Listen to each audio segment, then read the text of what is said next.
Hi everyone, I am Sarah from the Gettysburg Library, and tonight I will be reading chapter 28 of The Secret of Chimneys, King Victor.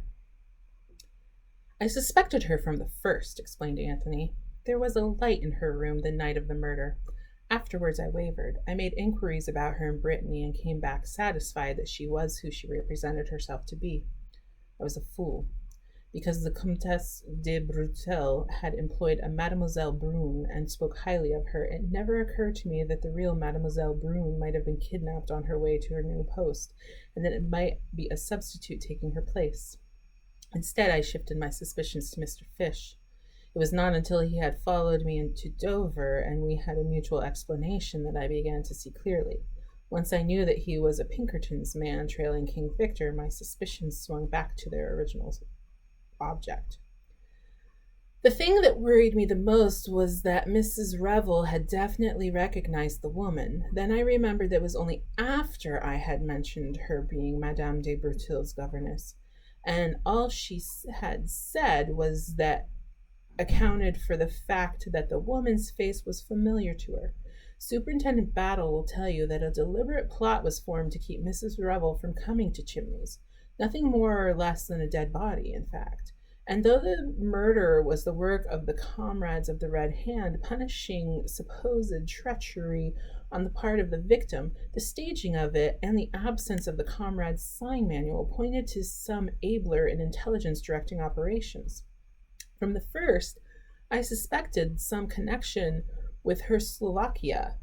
Mrs. Revel was the only member of the house party who had been to the country. I suspected at first that someone impersonating Prince Michael, but that proved to be a totally erroneous idea. When I realized the possibility of Mademoiselle Brune's being an impostor and added to the fact that her face was familiar to Mrs. Revel, I began to see daylight. It was evidently very important that she should not be recognized, and Mrs. Revel was the only person likely to do so. But who was she? Said Lord Caterham. Someone Mrs. Revel had known in her Slovakia? I think the Baron might be able to tell us, said Anthony. I? The Baron stared at him, then down at the motionless figure. Look well, said Anthony. Don't be put off by the makeup. She was an actress once, remember? The Baron stared again. Suddenly he started.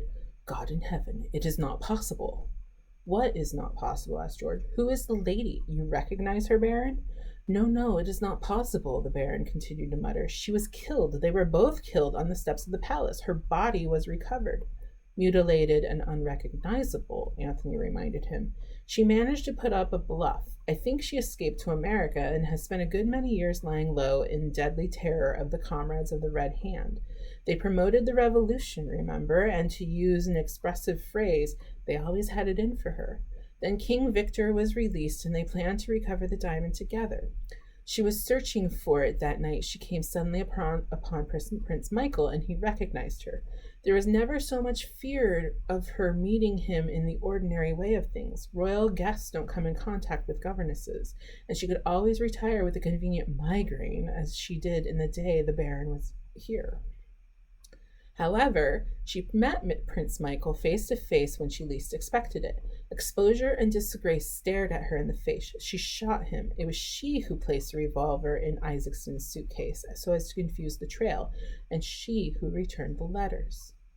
Lemoyne moved forward. She was coming down to search for the jewel that night, you say? He said. Might she not have been going to meet her accomplice, King Victor, who was coming from the outside? What do you say to that? Anthony sighed. Still at it, my dear Lemoyne? How persistent you are. You won't take my hint that I've got a trump card up my sleeve? But George, whose mind worked slowly, now broke in. But I am still completely at sea. Who was this lady, Baron? You recognize her, it seems? But the Baron drew himself up and stood very straight and stiff. You are in error, Mr. Lomax. To my knowledge, I have not this lady seen before. A complete stranger she is to me. But George stared at him, bewildered. The Baron took him into the corner of the room and murmured something into his ear. Anthony watched with a good deal of enjoyment. George's face slowly turning purple, his eyes bulging, and the incipient symptoms of apoplexy. A murmur of George's throaty voice came to him. Certainly, by all means. No need at all. Complicate situation. Utmost discretion. Lemoyne hit the table sharply with his hand. I do not care about all this. The murder of Prince Michael. That was not my affair. I want King Victor. Anthony shook his head gently. I'm sorry for you, Lemoyne. You really are a very able fellow, but all the same you're going to lose the trick. I'm about to play my trump card. He stepped across the room and rang the bell. Treadwell answered it. A gentleman arrived with me this evening, Treadwell. Yes, sir, a foreign gentleman. Quite so. Will you kindly ask him to join us here as soon as possible? Yes, sir. Treadwell withdrew. Entry of the trump card.